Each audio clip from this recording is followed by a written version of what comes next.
Does this really need to go on the internet? I think as I press post on the most incoherent babble that I've ever posted out of my mouth that's ever been manifested into my brain. Yes, I say after it gets one like, I have an audience. I simply cannot have enough time in one day to sleep in, to make myself a cup of tea, to decorate for Halloween, to play with makeup a little bit, to make some art.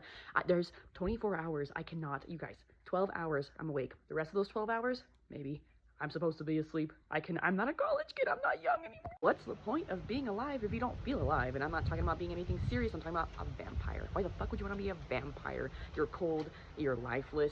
You're immortal.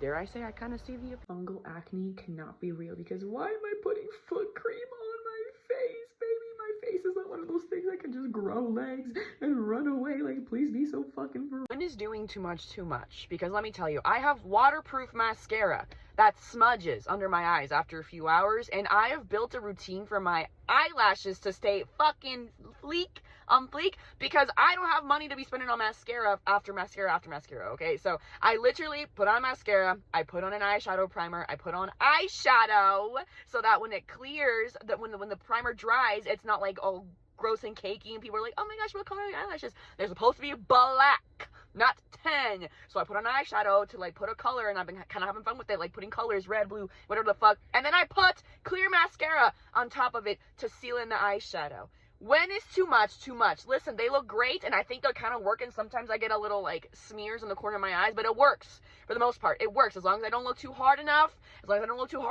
It works. So when is too much? Too much. Because personally, I think at this point I would like to go to a psychologist, because I've been doing this for months.